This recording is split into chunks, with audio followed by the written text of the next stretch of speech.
What is going on, everybody? Welcome to the stream. Don't know how many weeks in a row that we've been rocking with the live stream, but it has been a lot of fun. It's been a blast to bring some of my passion of the NFL draft and everything that goes on with the NFL draft to you guys who decide to turn on and watch. It's much appreciated when everybody comes and stops in over the last few weeks. I'm hoping that we're all learning a little bit more about the NFL draft, how exciting it is, and how beautiful that this time of year is, that we have playoff basketball, that we have the Mets not looking too good, but we do have good baseball, and we also got wrestling. If you guys are anybody's a wrestling fan in here, let me know.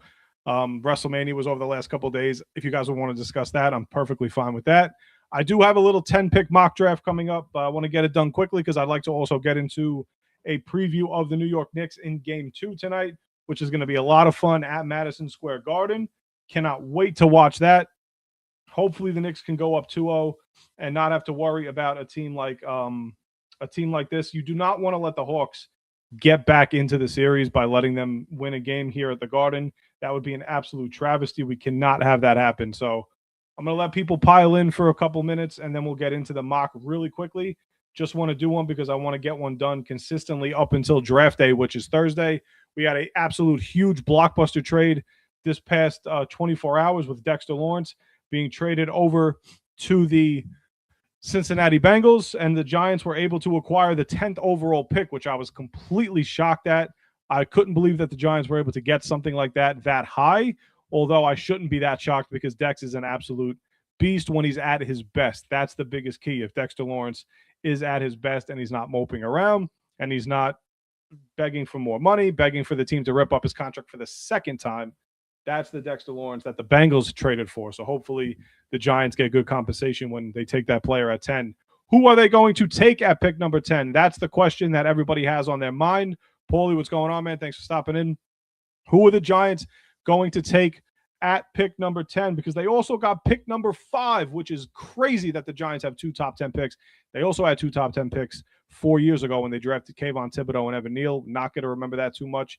Hopefully this draft turns out to be a lot better than that one turned out to be, even though at the time a lot of people were perfectly fine, especially with Evan Neal, who was getting number 1 overall pick type buzz before that draft even started. So want to go into that. First, shout out to NBA. We got to share this for you guys. NBA Top Shot for the stream sponsor. Victor Wembanyama just won Defensive Player of the Year, right? What better way to collect that or to collect his historic playoff debut than to do it like this digitally? You don't have to sit around and wait for physical copies of cards anymore. Everything that you did in the physical media in your entire life, you could now do digitally. Buy cards, sell cards, trade cards, have your own collection, and you also get hit with these highlights once you purchase these cards. They have actual money value to them. So things like Wembanyama's dazzling in the playoff debut card, that's coming out. It looks like it already came out on NBA Top Shot. So shout out to them in this old digital world that we are now in. That's going to be big to the future for people who want to collect cards. Lendogs in the chat, what up? Thanks for stopping in. Always stopping in, showing the love. Let's get into this. Highs Nation, thanks for stopping in. Let's go Knicks. We're going to get into the Knicks right after this 10-pick mock draft, only because if I don't do a mock draft on a Monday, my head starts to hurt. And if my head starts to hurt, then I won't be able to watch the Knicks. And it'll be a whole thing for everybody involved. Nobody wants to see that. It's already enough that I'm making everybody else's head hurt by how much I talk. So I'm not going to make my head hurt. So let's get this quick 10-pick mock draft going because we've been doing it every single week. So might as well keep it rolling. I think you guys are becoming a lot more familiar. If you're not that familiar with some of these players, I think the fact that we've been doing these every week, maybe you're getting a little more familiar with some of the talent that is coming out in this NFL draft. So come Thursday, when you hear a lot of these names being called, if you happen to hear my voice inside your head and how annoying it sounds with me constantly saying some of these names, then I think I did good in my life. So hopefully we'll see what happens. So let's get this done. We're going to share this here. If you guys are good, let me know. Knicks W, Knicks. Who said the Hawks? Where are you? Come here. You. Why the Hawks? Why are we picking the Hawks tonight? Don't put that bad energy into the chat. I see everybody saying Knicks. I absolutely love it. Let's go, Knicks. I do not want to see Hawks. I do not want to see the Hawks tonight. We have to bury them, but we'll get to them really quick. So let's get to this mock very fast. We're not going to waste time, guys. First things first, we know Fernando Mendoza is going first overall to the Las Vegas Raiders. Best quarterback in the class, not best quarterback prospect we've seen over the last decade, but he's the best quarterback in the class. So at this point, you got to roll with him if you're the Las Vegas Raiders, who already signed Kirk Cousins. With the Jets, we're going to keep it simple. They're taking Arvell Reese here at number 2. I know he has a lot of work to do at off-ball linebacker, but again, you're drafting Arvell Reese. If you're a Jets fan and you're drafting Arvell Reese, you want him to put his hand in the dirt and be a straight edge rusher his entire career. Don't waste his time of playing off-the-ball linebacker. You don't want to have the mix of the two. Let Arvell Reese rush the passer. It's what he's better at than being an off-ball linebacker. Although he is a good off-ball linebacker, he is a very good edge rusher. Let him do that full time. Don't waste time with Arvell Reese. At number 3, it starts to get a lot more interesting. With the Cardinals, you see their needs. They're not taking a quarterback this high. I've seen the Ty Simpson rumors coming up to 3. Would I be absolutely stunned if the Cardinals take Ty Simpson at 3? I will not, because it's a quarterback. And if you absolutely love a quarterback, the rule of thumb in the NFL draft, if you love a quarterback, you take the quarterback at the pick. It doesn't matter what pick it is. If it's the 3rd, 4th, 5th, 6th, 10th, 20th, if you love that guy, you don't sit and wait on him. You absolutely take him, and everything will work itself out after that. With that being said, I could see the Arizona Cardinals here getting edge happy and drafting David Bailey. Also could see him going as high as 2 to the New York Jets. David Bailey rose up the draft ranks over the last month or two with his combine, showing the speed off the edge. He seems like a guy who's coming into work. He's going to get you 10 sacks a year, and he's going to do it with a lot of speed off the edge. David Bailey seems like a mismatched nightmare with offensive tackles in this league. Number 4, this is where it gets real fun for the New York Giant fan. What are the Tennessee Titans going to do it for? We're going to give them Jeremiah Love, the running back out of Notre Dame, the most complete running back in the class, and it's not even close. Again, you look at the positional value like running back, safety, which we're going to get to in a couple seconds. Running a positional value, if you have the best player in your grasp and your best player on your board happens to be a running back like Jeremiah Love, go ahead and just draft him. Take the best player on your board, because once you start getting cute and saying, well, we can't take a running back this high, that's when teams get in a lot of trouble and they lose out on just good talent.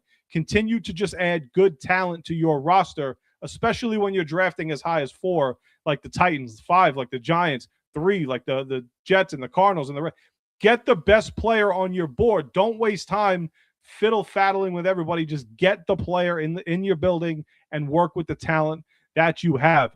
The New York Giants at number 5. This would be my absolute dream scenario. Let's discuss it. Even though I don't think this will happen, Sonny Styles will be picked at number 5 for the New York Giants, the most freakish athlete in this class, the most high upside linebacker in this class. Is Sonny Styles a perfect prospect? He's not a perfect prospect. If he was, he might even go higher than pick number 5. But Sonny Styles is a freak athlete that, coached correctly, could be one of the better linebackers in this class, if not the best one. Sideline to sideline speed for Sonny Styles is there. Tackling ability for Sonny Styles is there. The biggest problem with Styles is the play recognition. It could be a little lofty at times where you don't know if he understands the pass from the run. You see it on film, and it's very easy to recognize when you watch the film with Sonny Styles. You watch the game against Indiana to finish off the season. He looked absolutely tremendous, but you did see a little bit of that play recognition issue that Sonny Styles does have. Sometimes has a lot of trouble recognizing the run from the pass, but he will be better at it once he gets to a team like the Giants, who have John Harbaugh, who have Denard Wilson, who specializes especially in pass coverage. The run will be a lot easier to adjust to for Styles, so I could see him being a big-time threat there. Francis Mauigoa, number 6 to the Cleveland Browns. They need offensive line help in the worst way. They need wide receiver help in the worst way, but we're going to try and protect Shedeur Sanders here. Give him the best tackle to guard in this class, because I also think Francis Mauigoa will transition to the guard in the NFL because his arm length is just not long enough for me to play tackle in the NFL. I think he does have the strength. He has the mauling ability. He has the speed, but he doesn't have it all to be a complete tackle in the NFL. He comes out as a tackle, but I think eventually he will transition to guard. That's where I think his best suits will be. Shout out to the U and Miami. The Washington Commanders at number 7. They need help in a lot of places. Unfortunately, I could see them taking a guy that I would absolutely love in Caleb Downs. Caleb Downs is my number one player in the class. I'm not shy about that. I've been saying that over and over for the last month or 2 months. Caleb Downs to me is one of the more complete safety prospects in this class that I've ever watched over the last 5 to 10 years as a complete safety. He's not the tallest guy, but he plays tall. And if you're at the line of scrimmage and you have to account for a guy like Caleb Downs, it is an offensive coordinator's nightmare. He can cover the pass. He plays great against the run. Man coverage is tremendous. Zone coverage is in the 99th percentile for Caleb Downs. It sucks that I love the guy so much, but he's going to a team like the Commanders in this mock, but it does suck. Caleb Downs is going to be a tremendous, tremendous player for a team that drafts him. I know the injuries were a little scarce over the last few weeks, but I think that his workout combined with the medicals have calmed teams down a little bit on where they're going to draft Caleb Downs. Ruben Bain Jr. here going to the New Orleans Saints, who need help at the edge, right? Ruben Bain Jr., far from a perfect prospect, the most powerful edge rusher in the class. He's a guy that's boom or bust potential to me, and I love Ruben Bain. I've watched him all season long as a Miami Hurricanes fan. Ruben Bain Jr. run stopping is very good at the run stop, but he cannot consistently get to the quarterback as much as a guy like him with his size, with his strength. You question why Ruben Bain can't get to the quarterback as consistently as he does. And if you look at the combine, you look at the tape, the bend isn't really there for Ruben Bain Jr. all the time. It doesn't seem like the get-off is always there for Ruben Bain, but when it is there, you're looking at a guy who has the potential to be the best edge rusher in the class. So you look at Ruben Bain, get him coached correctly. He could be a guy that could definitely dominate in this league. Mansour Delane, top corner in the class, going to the Kansas City Chiefs, who are in desperate need of a number one corner. Mansour Delane slides right into the number one corner spot. What I love about Mansour Delane, by the way, they did trade Trent McDuffie, their top corner, away last year. They traded him this offseason, so they're in dire need of a good corner in this class. So Mansour Delane falling to number 9 if the Chiefs don't decide to trade up. I could see them trading up with the Giants at 5 to go grab Delane, and the Giants coming back and hopefully getting more picks at that point. So if we go to Delane here, what I love about Delane, the biggest thing that I look at corner in the NFL is from the transition from college to the NFL is, are they handsy and do they get penalized a lot? Mansour Delane does not, and that will translate to the NFL. He's extremely coachable. I keep repeating the word coachable because it's really important when these prospects come into the NFL. They have to be coachable. They have to adjust to the NFL. It's faster, it's heavier, it's stronger. Everything is the big adjustment period for them. So they have to make sure when you're drafting a Mansour Delane, especially at corner, it's the absolute hardest position in college to transition to the NFL. But I love Delane as a prospect. I love that he doesn't get handsy at the line of scrimmage, but he does get handsy within the 5 yards that he is allowed to, and he doesn't make mistakes when the ball's up in the air. Very good ball hawk as well. Number 10, why are we seeing the New York Giants back at number 10? This is because they traded their 3-time Pro Bowl defensive tackle, Sexy Dexy. Dexter Lawrence is now a member of the Cincinnati Bengals, who did own this pick.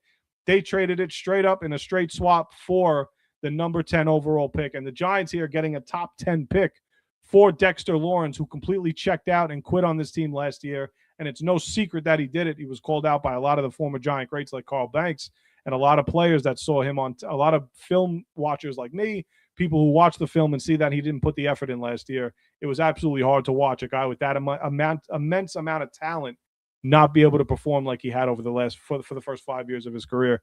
Giants with the 10th pick here. You saw that they got Sonny Styles in this draft. What I truly think that they're going to do, where there's smoke, there is fire. The Giants will take Jordan Tyson at number 10, wide receiver out of Arizona State. I've repeated over and over and over in this class, Carnell Tate is the safest wide receiver pick in the class. He's the safest wide receiver that's going to get you the safest amount of production once you draft him. If you want the explosive number 1 threat wide receiver in this entire class, it's Jordan Tyson from Arizona State. Explosive. The get off at the line of scrimmage is absolutely tremendous. The smart route running ability to understand the hips of the cornerback. You see him studying the hips of the cornerback, getting off at the line of scrimmage. His hands are absolutely amazing. Goes up and gets the football at the point of attack over taller corners. Absolutely great in the red zone. Jordan Tyson is a guy that can transform an offense, number one receiver type of receiver. The problem that we look at with Jordan Tyson, and it is a huge problem, the injury history in college is not favorable for Jordan Tyson. He had a hamstring issue last year. He broke his collarbone the year before that. And then at that point, he tore his ACL in the same year. Those three injuries, tearing the ACL, it's pretty common in the NFL, so you see it all the time, especially in a high-contact sport like football. The collarbone was more of a bad luck thing where he just landed on it. That happens. That could happen to anybody.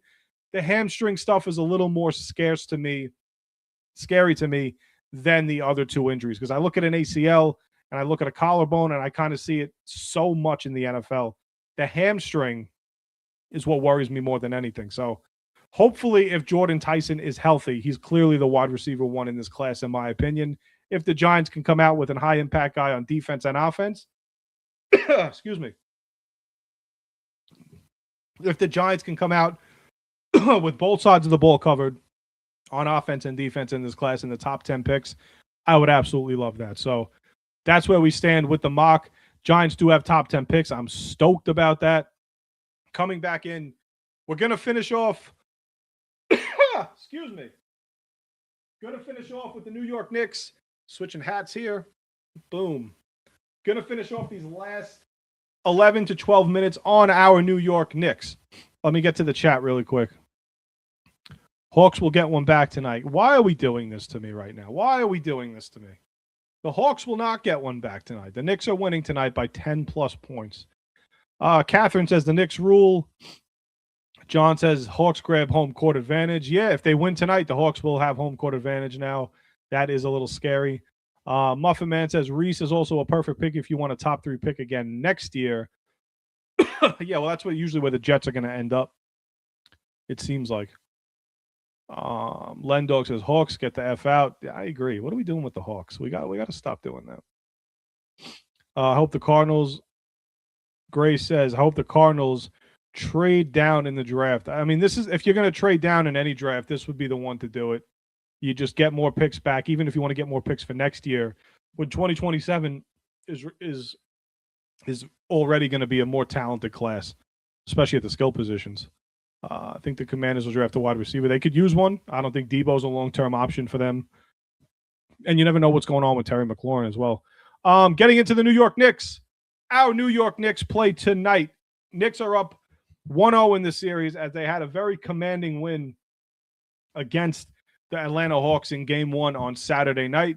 It did get a little scary at the end, though. I did have flashbacks of Game 1 last year when the Hawks started to make it an 8-point game with about 2 minutes to go. The Knicks were up by like 22-23.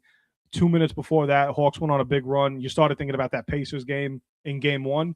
Started to get flashbacks, but thankfully it went away very, very quickly. The Knicks have to get up early. They have to have a great start. What they did in Game 1, which is I've been preaching for them all season long, is the turnovers and the rebounding. The Knicks completely dominated the boards in the first half in Game 1. So when you look at what the Knicks did in the first half, they were up 57-55, dominated the boards, kept the turnovers low. As long as they continued to do those things in the second half, they were going to dominate the Hawks. And I expect the same thing tonight out of the Knicks at home at MSG.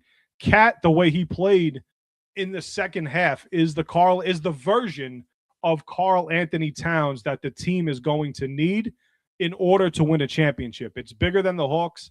It's bigger than the Pistons. It's bigger than the Celtics. If you're going to win a championship, the way that Karl Anthony Towns played in that second half in Game 1 is the guy you need to see consistently throughout the postseason. You saw some early shots, too, from Mikal Bridges, who's been much maligned so far with this team. He had some early shots in the first. He had a big-time shot in the third quarter when the Hawks were trying to cut it down to single digits. He kept it double digits. OG Anunoby, thankfully, is not hurt. I saw he twisted his ankle in Game 1, came right back in a couple of minutes later. What you have, though, out of everything in this series, Jalen Johnson's a tremendous talent on the Hawks. And if you're not aware of how good Jalen Johnson is, you're going to see it in the postseason. This is where a lot of guys like Jalen Johnson get their stardom from, because a lot of people aren't really watching the Atlanta Hawks all season long. Now you're going to see how good of a player that this kid truly is. What both of these teams, what separates both of these teams, right? The Knicks are veteran. The Knicks are a more veteran group. The Hawks are a more younger group, not really battle tested yet, haven't been in the playoffs in a few years. Now they're coming into their own. They've been the hottest team in the second half, but I think they're running into a Knicks team that has been kind of coasting throughout the season, waiting for the postseason to start. Now they're going to start flipping the switch and turning it on. I just don't see the series going past 5 games, if I'm being honest. I know I got a big-time Knicks hat on, so it sounds like I'm being a homer. I don't see the series going past 5. I think the Knicks win tonight. I think the Knicks win either Game 3 or Game 4 in Atlanta, and then I think the Knicks will just close it out in Game 5 back in Madison Square Garden. I don't see Atlanta winning one of the road games here to try and make it the home court advantage for the Atlanta Hawks, which you have to do if you're the road team if you're the road team to start the series. You absolutely have to grab one of the first 2, Game 1 or 2, to try and get home court advantage after that. I don't think the Knicks are going to let up. I think they're going to win tonight to go up 2-0 and win the series in 5 games. What they don't have, Atlanta, as much as people are trying to already crown Jalen Johnson the best player in the entire series, the Knicks have the best player in the series in Jalen Brunson. Came out red hot. Playoff Brunson is an absolute real thing. And when the game gets to the fourth quarter, this is where the separation is going to come from both teams. When the game gets to the fourth quarter, I don't see another player in this series, let alone in the entire league, that I would rather the ball in their hands than Jalen Brunson. I trust him when it comes to taking the last shot or taking the last shot in the last 2 minutes. I completely trust Jalen Brunson more than any other player in this sport to take those shots and make those decisions if he has to make the pass, which he rarely does sometimes. But if he has to make the right pass or if he has to take the shot, Jalen Brunson is the guy that I have full faith in to make the right decision for this team. But we got to see the same stuff. We're going to have to see the same stuff. What I liked about Game 1 the most is that the Knicks kind of beat the Hawks at their own game, right? The Hawks were run and gun, fast break, fast pace, the complete opposite of what the Knicks have been all year. The Hawks were 5th in the league in pace. The Knicks were 25th in the league in pace, and those roles seem to be reversed in Game 1. The Knicks have got to continue to do the same exact thing to an Atlanta team that kind of looked a little shell-shocked in Game 1, especially in that second half. They played hard in that first half. They fought, but once the second half hit, the Knicks made their adjustments. So that's a good shout-out to Mike Brown and the coaching staff for making all those adjustments, because if the Knicks didn't make those adjustments, that probably would have been a tight fourth-quarter game. Still, even if the games are close, I'll always have the most faith in Jalen Brunson to take the Knicks home, to win the series, to make sure that we are going into the second round. Going around the NBA as well. Going around the NBA as well. You saw what the Celtics did to the Sixers, kind of dominated them by 30 at home. I don't think that series is going to go long, especially without Joel Embiid. So if my prediction comes true where it's going to be Knicks Celtics in the second round, that is not going to be easy. Celtics are going to look out for revenge. Celtics are going to be looking for revenge. So, but it's a series that the NBA would definitely love to see with the ratings that it'll get. If you look at the other series, Orlando went into Detroit. Detroit was everybody's darling all season long, 60 games. Orlando goes in there and just completely dominates Detroit. Detroit just couldn't get going offensively against that Orlando Magic defense. They kept throwing switch after switch on a few of the guys on Detroit, and they just couldn't adjust to it. Cunningham at 39. If you're going to beat Detroit, the exact strategy that the Magic showed you yesterday was let Cade Cunningham go off. Let Cade Cunningham score 60 points. Let him score as many points as he wants. We're not letting these other guys beat you, especially in the playoffs. And for a lot of players on Detroit all season long that were celebrating and doing all this stuff, especially against the Knicks, the playoff lights are a lot brighter now.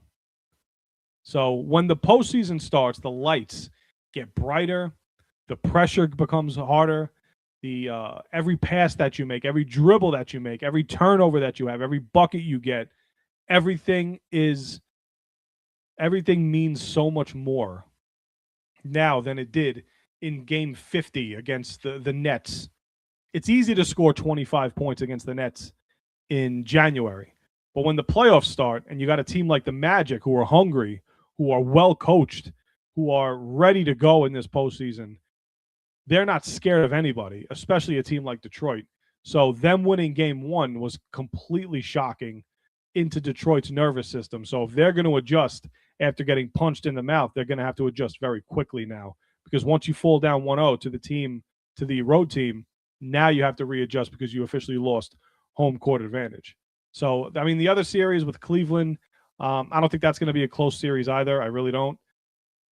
The Lakers and the Rockets was a little weird to watch because it was pretty much LeBron and company versus company, right? Because Kevin Durant was out.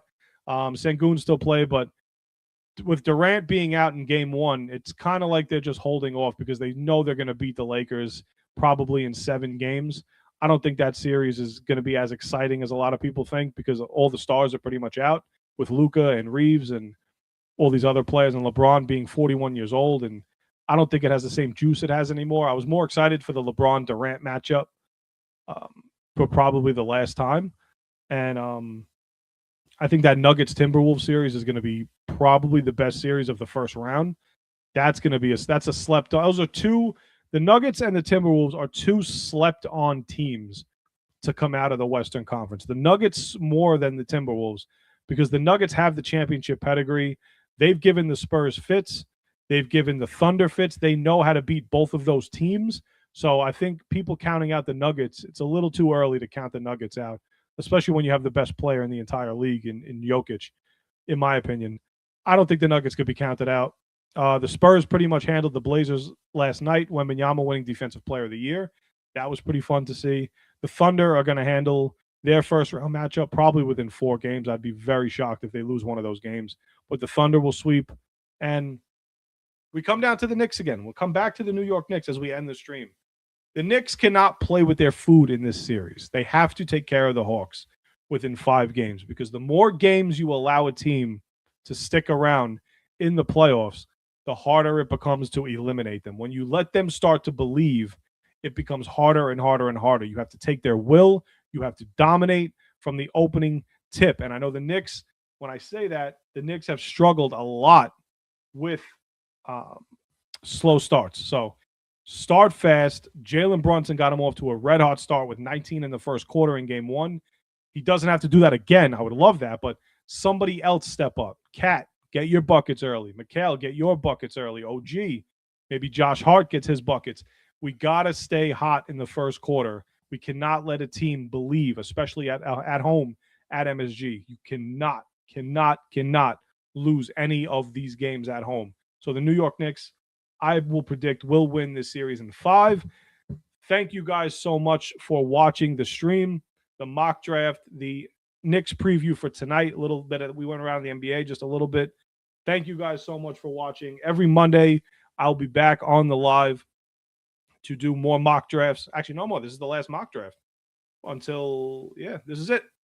This is it. No more mock drafts. Thursday's the draft. I might do a little live during the draft Thursday. I might do reactions to the Giant draft picks. Spoilers, I'll probably like them both, so it doesn't matter. So, guys, thank you for watching so much. I appreciate every one of you guys. If you haven't checked out my socials, it's Pudgy Boys Sports Talk. Pudgy Boys is spelled with a Z, not an S, because I'm cool, and I did it with a Z.